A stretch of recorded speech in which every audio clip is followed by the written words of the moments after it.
This is CBC Nova Scotia News. Tonight, deer cull.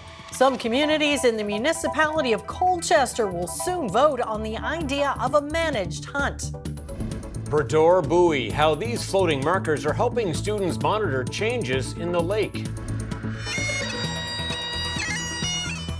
And lest we forget, a new monument honors 8 Hants County brothers who fought in the Second World War. Our next system tracks in from west to east through tonight and throughout the day on Tuesday with periods of rain, drizzle, and gusty winds. Your full forecast is coming up. Good evening. As the date for municipal elections in this province draws nearer, voters in some areas of the municipality of Colchester will be asked about more than just their candidates. A plebiscite is gauging support for a managed deer cull. And as the CBC's Luke Ettinger found out, both the candidates for mayor are backing the idea. Voters in Colchester County are being asked if they would like to reduce the deer population in the upcoming municipal election. A managed hunt has happened here in Truro in partnership with the Millbrook First Nation since 2022. And now 6 communities on the boundaries of that town are being asked if they would like to do the same. When you start getting the phone ringing and people complaining that they can't grow vegetables, they can't keep their ornamental plants, their gardens that they have worked on for years to beautify the community, you sit up and you take notice and you do recognize that we do have a problem. It's really become more of an issue in the last couple of years. It certainly seems to be more prevalent on the minds of the people. So, now's the time to act on it. Both candidates for mayor in the municipality of Colchester are in favor of a managed hunt to reduce car crashes and the spread of disease among deer. Earlier this year, the municipality, alongside the Department of Natural Resources and Renewables, began collecting data on deer north of Truro. There are plans to expand that work to the south in 2025. On October 19th, voters in those communities will be asked if they support a safely managed urban deer hunt to control and reduce the deer population. Qualitatively, we feel like we're sort of managing the population. During the last municipal election, 53% of people voted in favor of the managed urban hunt in Truro. The hunt has killed 113 deer in the past 3 years and is scheduled again this fall. Deer don't tend to have jurisdictional boundaries the same as we do, so we know that the population numbers are large in our nearby municipalities. So we would welcome any sort of collaboration or partnership on the program, and certainly are interested in exploring more about what they might potentially end up doing. Still, 3 years of data is needed before the Department of Natural Resources will sign off on a managed urban hunt. Luke Ettinger, CBC News, near Truro. A Halifax woman convicted of murder more than 10 years ago has been given a 1-month pass from prison to help her prepare for life outside the institution. Victoria Henneberry and her then-boyfriend Blake Leggett pleaded guilty to murder in the death of Loretta Saunders. They were subletting her Halifax apartment and they killed her rather than pay her the rent she was owed. Henneberry must serve 10 years of her life sentence before she can begin applying for parole. The 1-month pass is to enable her to attend programs through a community-based residential facility. Police say a man has died after he was hit by a car near North Sydney. RCMP say a pedestrian was on Highway 125 on Friday evening when he was struck by a vehicle. The 65-year-old from Sydney Mines was brought to hospital and later died. The driver and passenger of the vehicle were not injured. Police are still investigating. School students can now keep an eye on changes happening in the Brador by logging onto their computers. That's all because of a little yellow buoy that they helped launch into the water. Aaron Ponte has that story. Students are here at the wharf in Bodledek signing their names on a large buoy.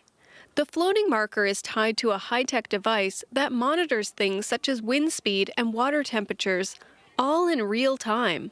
The 2 buoys will now help students understand how their environment is being impacted by climate change. We're kind of learn really fun stuff. I feel like I should try to cool off the ocean and so fish can actually come out and populate again.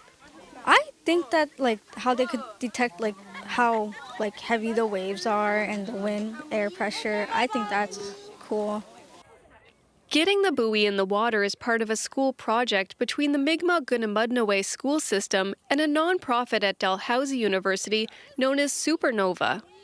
After a quick chat about how the solar-powered device works, it was put onto a boat at the Bodledek Wharf and taken to its new home.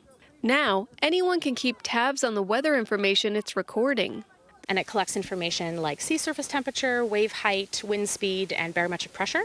And all of that data gets transmitted either by satellite or cellular, and it's all available online on a website called Aqualink, and it's all publicly accessible so anyone can view the data. The buoy was dropped into the Brador near Minagoo Island. Project partners say the location is fitting. This tiny but sacred gathering space has been battling climate change for years now. People in the community have been desperately trying to save Mi'kmaq grave sites, artifacts, and the island itself. So we're hoping that even for the younger kids to be able to see okay, the wind speeds have been especially high this year. Maybe that's a factor in the erosion. So we want to take those big concepts and be able to bring them down to every grade level and every student's level while we're all working together on the same problem. The buoy will stay in the Brador Lake year-round and will be used as a teaching tool for school classes. Partners are now hoping to launch more buoys with the help from students around the province.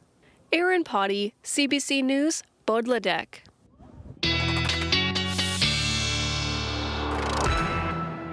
And with us now, Ryan Snoddon from the CBC Weather Center. Yes, and we've got some wet weather on the way. Indeed, we do. We've got this rain that's going to be tracking in from west to east throughout tonight, in through the day on Tuesday as well. The temperatures are going to take a bit of a hit as well, given the southeast winds are going to be picking up. Not bad Monday. You can see temperatures did hit 19 in the southwest of the province, 17 in the metro area, 12 in the Sydney metro area. You can see 15 at Cheticamp. Did get to 17 in through the Colchester, Cumberland area as well.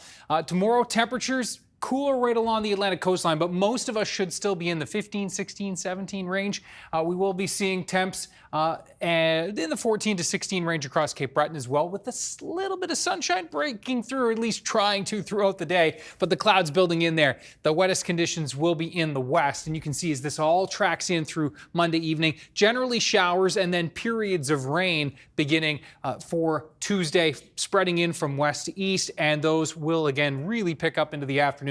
Cape Breton into the mix late tomorrow, more so into Tuesday night and Wednesday. And by the time we get to Wednesday, we'll see a mix of sun and cloud, maybe an isolated shower, looking way ahead to Thanksgiving weekend. And of course, an update on the hurricane situation coming up in a few minutes. Lots to talk about. Lots to learn about there. Okay, Ryan, thank you so much. Thank you.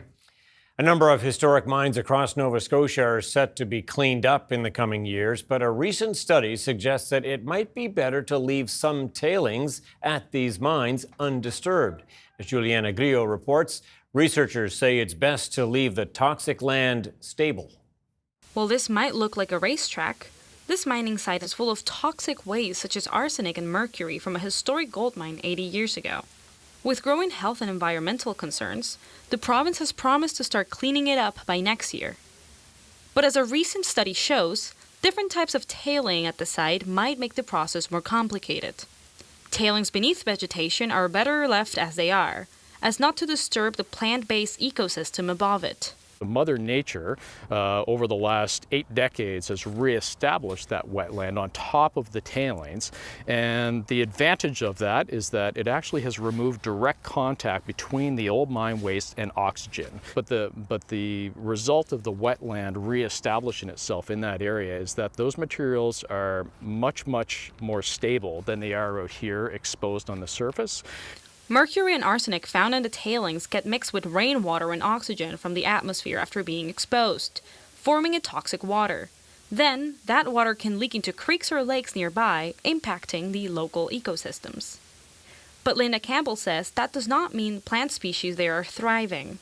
If you look closely, you can actually look at the species variation, and it's very limited. It's to just tolerant species. And not only that, when they do grunt, they're very stunted in their growth compared to when they're growing in a healthier area.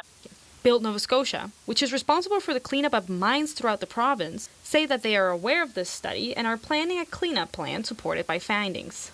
It is estimated that Montague Mine alone will cost over $30 million. The cleanup will begin next year.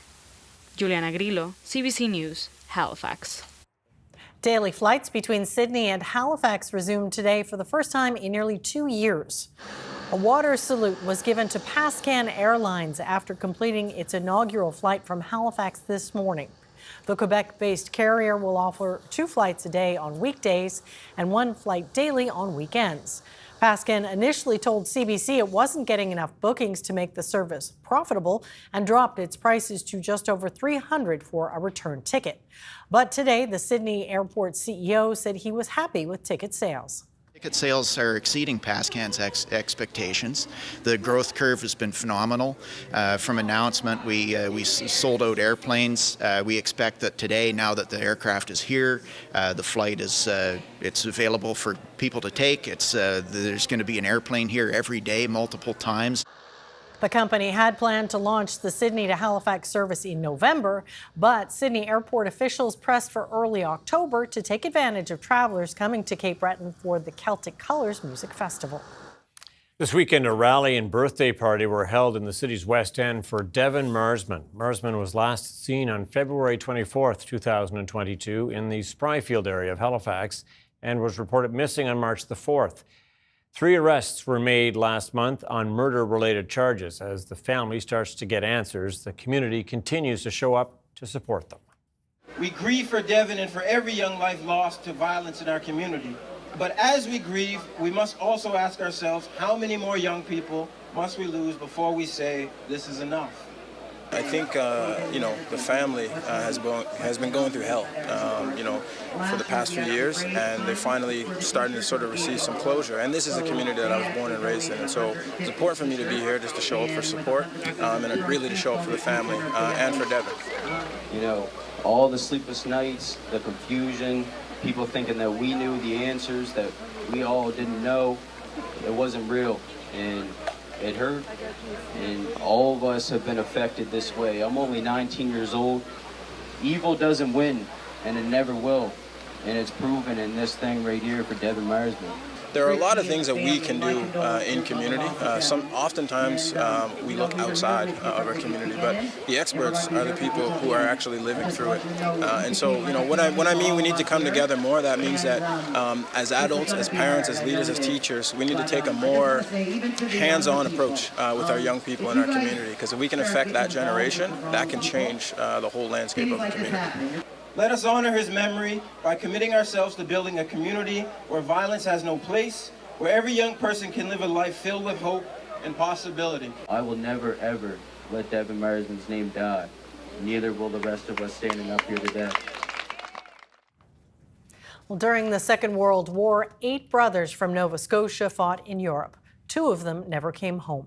This weekend in Hants County, a new monument was unveiled to pay tribute to the Harvey family. Avard, Burrell, Edmund, Ernest, Irvin, Garnet, Marvin, and Victor all served in the war. The president of the Hants North Legion Branch 166 wanted to make sure their names are remembered. About 30 Harvey family members came from as far away as Alberta for the unveiling. Ernest's daughter, Sarah White, says while her dad never talked about the war, she knows it deeply affected him and his siblings. They never talk about it. They never want to talk, and they wouldn't even, they'd ask you a question, ask them something, and, oh, well, it was okay, or something like that. 8 members from the same family, the most in one family to fight in World War II. And it should be Canadian history, and it wasn't even recognized with a plaque. Thurber says this bit of history still wouldn't be recognized if it weren't for the generosity of community members and local legions. They came together to raise $30,000 for the monument after Veterans Affairs turned down a grant request. While the brothers kept many of their war memories to themselves, their legacy will now be preserved in stone so they can be remembered for years to come.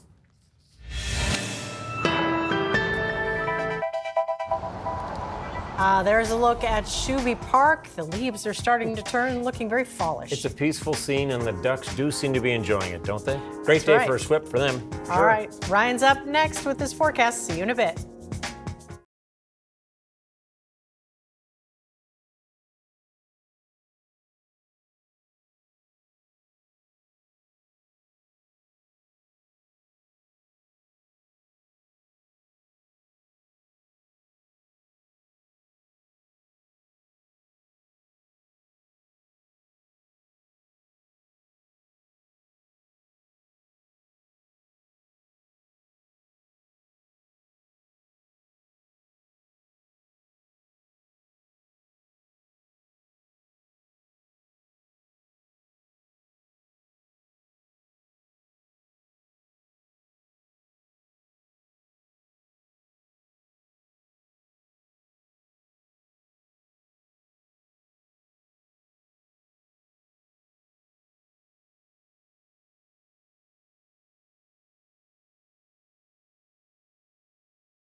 It's been getting a little cooler at night for sure, but very nice days just the same. That's true, but some wet weather and even cooler temperatures, right? Yeah, on the back side of this system, we're going to notice a temperature drop for sure as a cool pool kind of moves over, and we'll be seeing more of those in the coming days. No doubt about that. It's a lovely evening, though. Have a look at our webcam shot. Couple of showers in the Lunenburg area today, but yeah, you can see webcam live shot there of Lunenburg, and it's a pretty nice evening. Pretty quiet there, but a nice evening for a stroll nonetheless.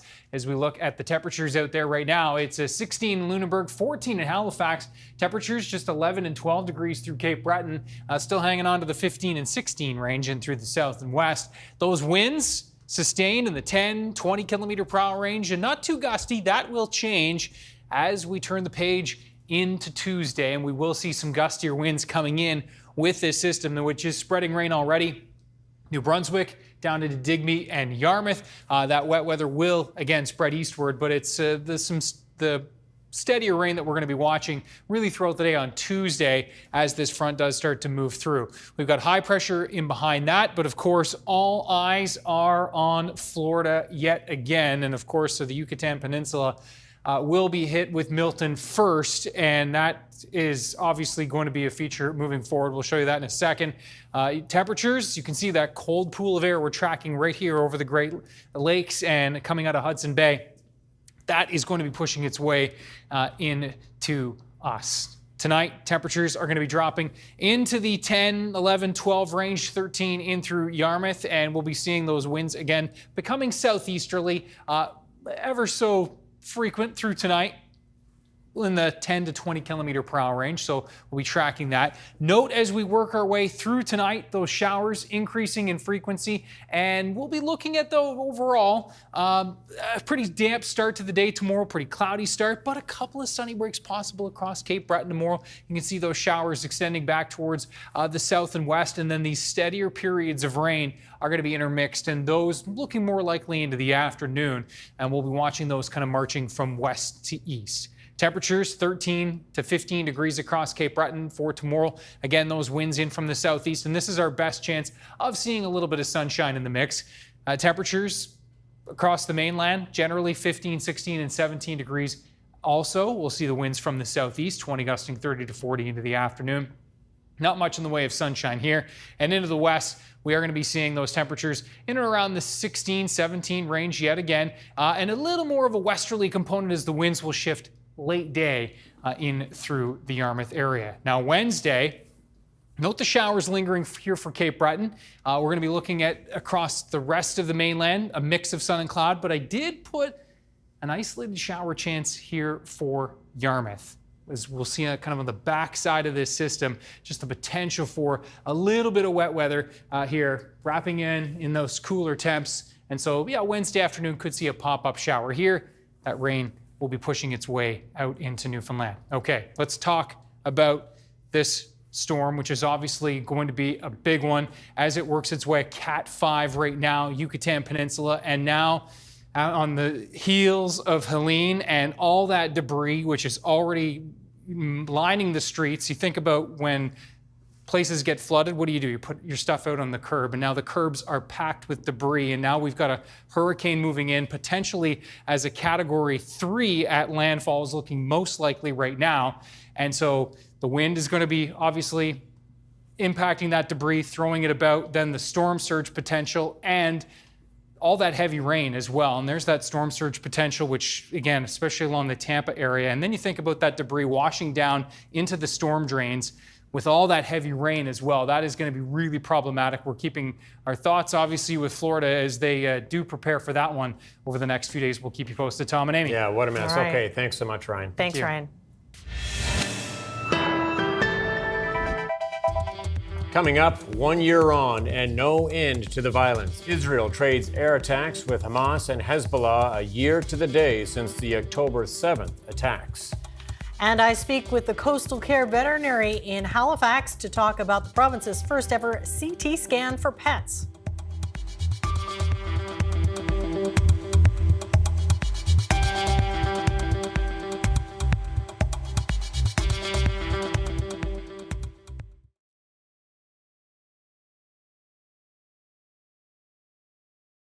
Irma?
We are at Coastal Care Veterinary in Halifax, and since they opened at the beginning of this year, they became the first in Nova Scotia to bring in a CT scan for pets, as well as several specialists.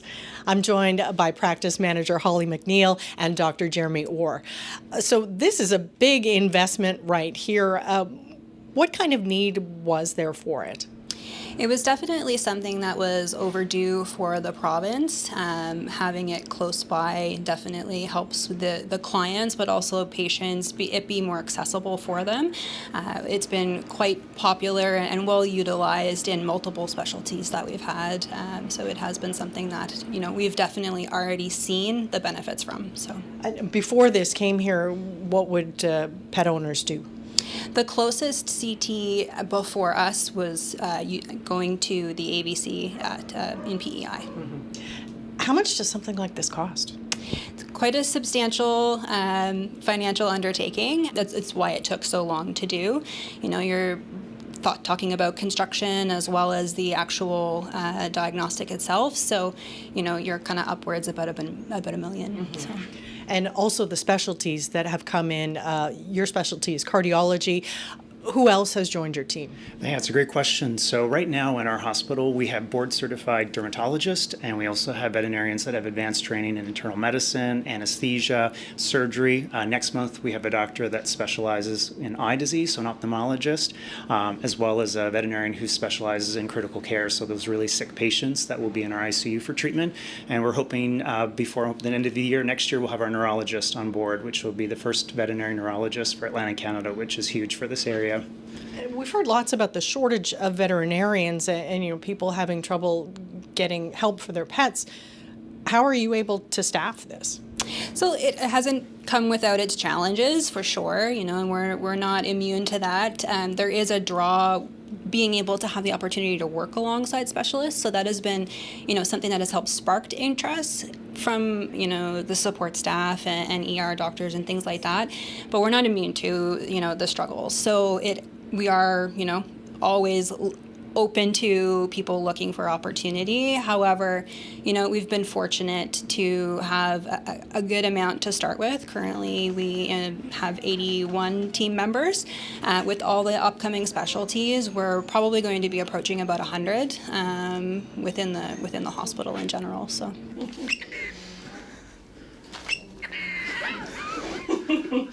And you've been working with students at UPEI?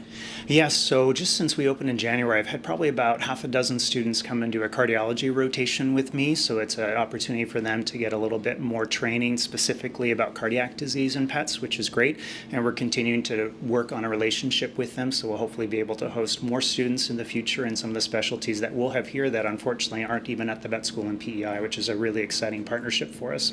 And I understand an MRI is also in your future. What more can that do? Just a higher level of diagnostics, especially we were waiting to kind of develop that aspect of the hospital until we had signed a neurologist, because if you're going to invest in that type of instrumentation, you really need somebody to utilize it. So now that we have signed neurology to start with us at the end of the year, we can, start developing on that aspect.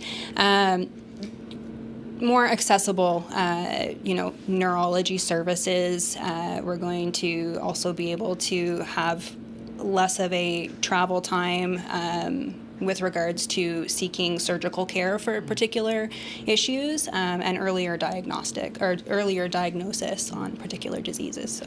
Of course, lots of talk about the stress on veterinarians over the past few years especially. How do you balance that work and still, being happy in your job? Yeah, it's a great question. Ever since COVID, pet ownership has exploded, and so there's been a big demand on our industry. We've had a lot of vets retire, and they haven't necessarily been replaced, so we've definitely been struggling with the workforce shortage over the last few years. So certainly they're increasing the number of Nova Scotia seats at the college in PEI, so that'll help with some of the demand. But where we do deal with such a stressful job with dealing with sick pets and helping their owners through that, we have to find that right work-life balance. And so even with a hospital like this in our area, we can support local practices with those complicated cases where they can refer them to us, so it takes away some of the stress on their plate.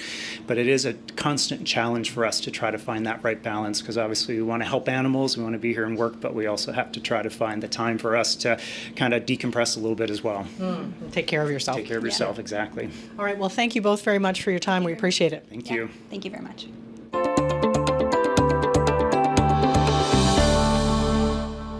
An American group who tracks the movement of sharks says one of the great whites it has tagged paid a visit to the waters off Buena Vista, Newfoundland. O-Search says a Florida shark named Mahone pinged its location around the Buena Vista Peninsula at the end of last month, the farthest north any of its nearly 100 sharks has ever gone. We have been monitoring white sharks in this population, the Northwest Atlantic, since about 2012. We've been ramping up and tagging more and more as the years go on. In the early years, we tagged a few key animals, and that sort of led us to Atlantic Canada. We tagged them in the southeast United States and places like that, and we realized the satellite tags were telling us that a lot of these sharks are going up to Atlantic Canada. It's shown us, some of these tracks have shown us that white sharks utilize this area of Atlantic Canada quite broadly, but they use it for their summer feeding ground. So they go up there every year, and we think the focus is largely on the seals, the gray seal population, which has been doing very well in recent years, particularly the larger, closer to adult-sized white sharks, the ones that are greater than 10 feet long, start to shift their diet away from fish and start to focus more on seals. Mahone is doing something a little different than we've seen with any of our other tagged white sharks. That's the furthest north along the Newfoundland east coast that we've seen of any of our white sharks thus far. Okay. Not to say that no other white sharks have done it, but of the ones we've tagged, and we've tagged 92 along this eastern seaboard of the United States and Canada. And this is the only one that's shown that has gone to that specific vicinity. And he's kind of on a sort of northward path. And it's getting into quite cold water up there too. So it deviates from the typical pattern we've seen. Obviously, we can't track the ones that aren't tagged. So maybe there are other white sharks that are going up that far, but it is unique to the 92 that we've tagged on this population. We haven't seen one quite go up that area before. Coming up, bracing for another monster storm. Residents along Florida's Gulf Coast prepared to face down Hurricane Milton.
Welcome back. Exactly 1 year ago, Hamas militants entered Israel, killing about 1,200 people and taking 250 hostages. The conflict still sparks rage, not only between Hamas and Israel, but with the Houthis firing rockets from Yemen today and Hezbollah doing the same from Lebanon. Israel continues to strike Beirut today and is warning the Lebanese of its intention to strike its southern coast. But today, most Israelis are focused on the site where it all began. Sasha Petrovic reports from southern Israel, where a music festival became a massacre.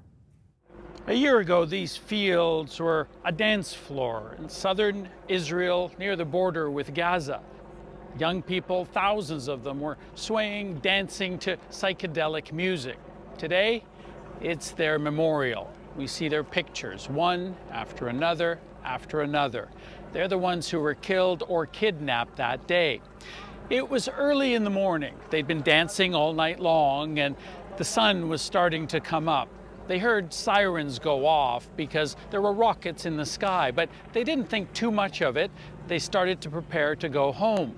Then the armed Hamas militants came storming through these fields, killing people. Many people ran into the fields, tried to hide behind bushes. Some begged for their lives.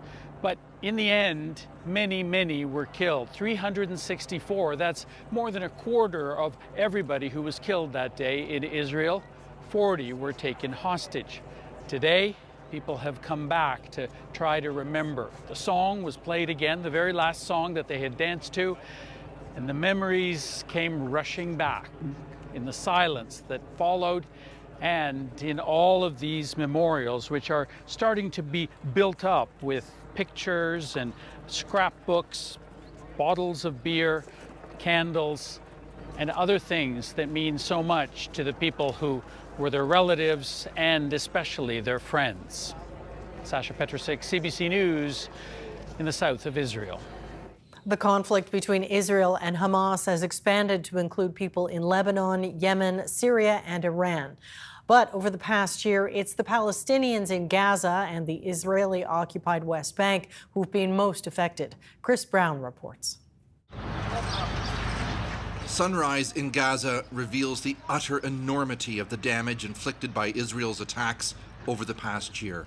There were no gatherings or services here, just more despair and anguish. Israeli strikes in Gaza City have killed at least 52 people in the past day, say local Palestinian medics. The youths were sitting and doing nothing, and the rocket fell on them, said this bystander. They're innocent people. There's no resistance. Hamas marked the one-year anniversary of their murderous attacks by firing off rockets at Israel, injuring 2 people, an indication perhaps that after all the destruction and mass displacement, the militant group is hurt but not defeated. According to Gaza health officials, 42,000 people have been killed and 97,000 injured, with many of the survivors losing everything. This year destroyed everything that I did for the last 6 years of my life. A videographer working for CBC News in Gaza talked to Mohammed Adda, a 25-year-old medical student who would have graduated to become a doctor this year. I am full of hopes, but in this year, I had to burn it with my own hands, because if I didn't do this, the Israeli rockets will destroy it instead of me. So my hopes is getting smaller. For many Palestinians in the West Bank, this was a day of defiance against Israel's long occupation and to show solidarity with the people of Gaza. Here in the West Bank, it's also been a year of despair, with impeded movement, an economy in ruins, and escalating attacks from emboldened Jewish settlers. Sumaya Qasim told us she cannot feel happiness anymore. Kids are dying, their arms and legs are cut off. What kind of future can they have, she said. Her words were sadly prophetic. As we spoke to her nearby at Kalandia, Palestinian youths clashed with Israeli forces who fired with live bullets during a raid on the refugee camp. 12-year-old Hatem Reith was shot in the abdomen and killed. making him one of the nearly 700 Palestinians killed by Israel's military or settlers here in the past year, and leaving yet another mother in mourning. Chris Brown, CBC News, Ramallah. The United Jewish Appeal Federation of Greater Toronto is marking the anniversary of the day Hamas militants attacked Israel. That country's special envoy for combating anti-Semitism spoke out ahead of an event organized by the group, which will take place tonight. I am here as Israel's special envoy because the very same anti-Semitism that fueled the atrocities of October the 7th, that murdered and raped and butchered and abducted, is the anti-Semitism that fuels the responses to those atrocities, those war crimes, those crimes against humanity. The organization is using the gathering to remember those who were murdered on October the 7th, to honor those who survived, and to reaffirm solidarity with the hostages and their families.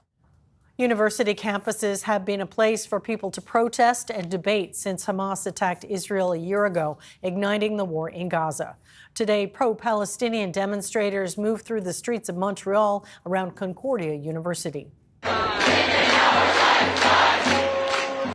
They want to bring attention to the situation in Gaza. The enclave's health ministry says more than 41,000 people have been killed over the past year. And outside McGill University, a memorial was held to commemorate the victims of the attack amid heavy police presence. Hurricane Milton strengthened into a dangerous Category 5 storm today in the Gulf of Mexico. It's the second major storm in less than 2 weeks on a path toward Florida, and is expected to make landfall on Wednesday in the heavily populated Tampa Bay area.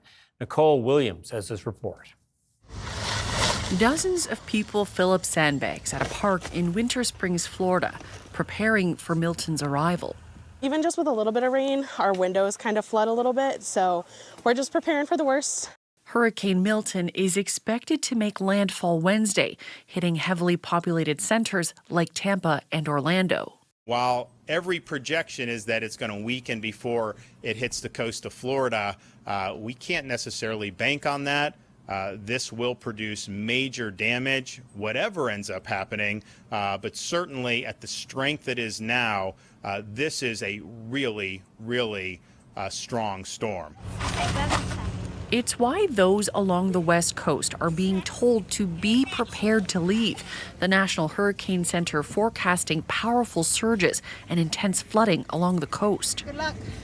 I urge Floridians to finalize your storm preparations now. Enact your plan. I highly encourage you to evacuate. The entire state gearing up for what could be its biggest evacuation in 7 years as officials issue dire warnings. It's going to have wind, it can kill you. It's going to have water, it can kill you. So I hope everybody right now starts thinking about what in the living daylights are you going to do? This, as many are still reeling from Hurricane Helene, which devastated the coastline less than 2 weeks ago, killing at least 230 people across several states and destroying many more homes. I don't know if I could take it again. We have everything put up and out of the water. We hope that it don't get in, you know. There's now even more urgency to clean up after Hurricane Helene because Milton is forecasted to be even worse. It rapidly intensified into a Category 5 hurricane Monday, the strongest storm of its kind. Nicole Williams, CBC News, Toronto. Police investigators are trying to learn more about Sabrina Calder. She's charged with killing 3 people in 3 different Ontario cities in the span of 3 days last week. Lisa Shing has more on the investigation and how friends and families of the victims are dealing with the tragedy.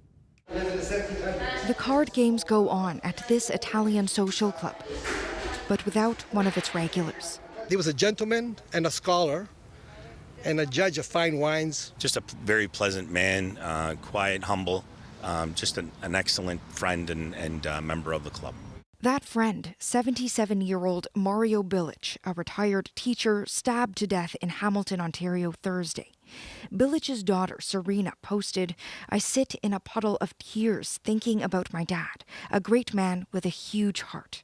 The alleged killer, 30-year-old Sabrina Coulthard, arrested in a nearby city, now charged with 3 murders.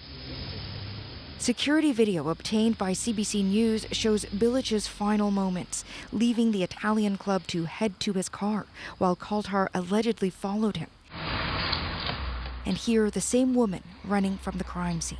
We were all taken aback. I mean, my goodness, this is madness. Bilic is the last of 3 people police believe Coulthard killed in 3 different cities in a span of 3 days. The others, an unidentified woman in her 60s in a West Toronto neighborhood, the only one who police say Coulthard knew, and 47-year-old Lance Cunningham in a Niagara Falls park. In an email to CBC News, his wife Kim wrote, "He was my best friend, a wonderful father for our daughter, the fun dad. He did not deserve this." So far, police say there's no clear motive, and since the victims were both targeted and random, it is allegedly a case of serial murder, but it also again has a lot of these traits that are more closely aligned with historically what criminologists and homicide scholars would call a spree killer. Niagara police say the accused had previous interactions with police but never charged Coulthard. Now they're trying to find out whether any other attacks in the province might be linked. Lisa Shing, CBC News, Toronto. Questions and anger remain at the top of Montreal news after last week's fatal fire. Many say there are far too many similarities with one a year and a half ago. Sarah Levitt reports. As investigators sift through the rubble searching for clues of what happened here, a family is left in mourning. A fire broke out Friday morning at this old Montreal building housing a restaurant and youth hostel. A mother, Léonore Gérardi, and her 7-year-old daughter, Vérane Renaud Gérardi, were killed. They were visiting from France. Radio-Canada obtained this security camera footage showing somebody kicking in the restaurant door, then running away, smoke billowing out. A criminal investigation is ongoing, but for many, this tragedy felt like déjà vu. In March 2023, a fire broke out at another old Montreal building. 7 people died, most staying in illegal Airbnbs. Both buildings are owned by Émile Benamour. Both had fire safety violations, though a number at this latest building were fixed. A lot has been said and written about windows and rooms. In both buildings, some rooms didn't have windows, but Montreal Fire says that's not required. In terms of fire safety, a window is not considered a means of escape. In this case, it was not an issue. The similarities are painful for Randy Sears. He lost his son Nathan in last year's fire and says his family has been plunged back into mourning. We needed accountability and deterrence against something like this reoccurring. Now this happens, as close to a carbon copy as one could ever imagine. Quebec's public security minister says it's important to look into both fires and if there's any connection. We will see in the next weeks and the next days if it's possible to combine these two inquiries concerning these two tragedy. That's not enough for Randy Sears. He calls it a tragedy of errors that seemingly nobody has learned from. Sarah Levitt, CBC News, Montreal. In Florida today, a European spacecraft and 2 cube-shaped probes launched aboard a SpaceX Falcon 9 rocket. 5, 4, 3, 2, 1, ignition. Engines full power, and liftoff. Go Hera, go Falcon, go SpaceX.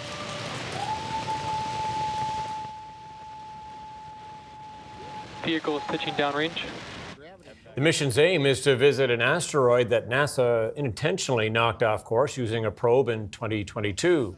The Hera spacecraft is due to reach its destination in 2 years to measure the size and depth of the impact crater and to study the composition of the asteroid.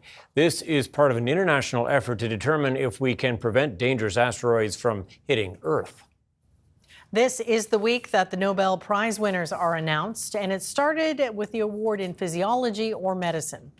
The prize is going to scientists Victor Ambrose and Gary Ruvkin from the U.S.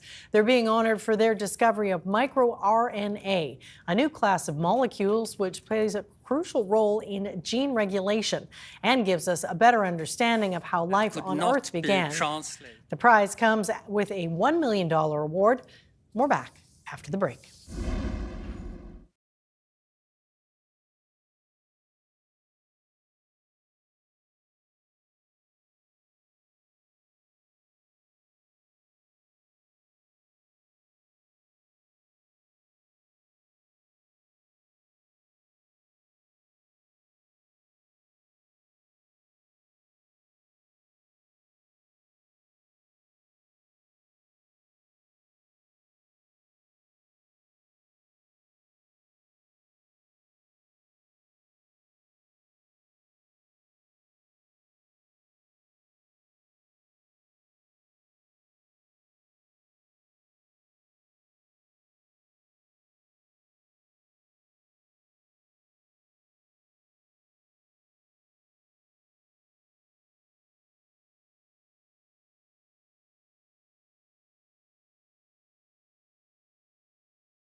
We are back to wrap things up. Anyone cast a gaze skyward last night at all? No, but I know you have photographic evidence. I do. And it was really tough. I've been away for a few days, came back, the inbox was bursting. Bursting at the seams. Stuff was happening. Yeah. Thank you so much. Boy, people have really been taking a lot of pics and sharing them. We really appreciate it. Unfortunately, can only pick one per night, but boy, this is going to be a good week if all things are pointing in that direction right now in the inbox. Anyway, Amherst Shore. So this is one of the spots that the Northern Lights were spotted last night by Diane Irwin. And yeah, a lot of the pics that I have been seeing were of the red tinge. It's usually like a purpley green, right? Yeah, exactly. So very beautiful, obviously, and thanks to Diane for sharing, taking this around midnight. Ryan's pics at cbc.ca. Thank you so much again to everybody for sharing. For tomorrow, it is going to be cloudy, periods of rain, drizzle, and yes, some fog patches, especially in the morning. Temperatures a little bit, 15 to 17 degrees. We'll see 14 to 16 across Cape Breton Island and a little bit of sun breaking through there with some showers and then that steadier rain arriving tomorrow evening into the overnight. Cape Breton, last to get wet tomorrow, last to clear on Wednesday morning. You'll see some lingering showers there. The rest of the mainland looking at a mix of sun and cloud. Now we will see a shower at least possible into the afternoon. Yarmouth, Digby, and Shelburne counties for Wednesday afternoon and evening as we see some wraparound showers on the backside of this low. And yes, that low again taking off to the north, and we'll be looking at that drier air coming in. And then you can see those little blobs of green there coming in, which are at least the potential for some showers into the Wednesday afternoon and Wednesday evening time frame. Friday, not bad. Chance of showers Saturday. Thanksgiving Monday looking a little damp. Okay, thanks, Ryan. Well, developers in Switzerland are creating a robotic system that aims to make the process of building a home more sustainable. It's called impact printing. The robot shoots lumps of building material, and the lumps bond together on impact and gradually form a wall up to 3 meters high. No cement is required and no mold, which usually holds concrete in shape while it dries. The material used in the process ideally comes from the excavation site where the homes are to be built, and it uses a minimal amount of additives such as silt and clay. Hey, not a bad idea. Yeah. That's it for us tonight. Thanks so much for watching. We'll see you next time. Good night. Good night.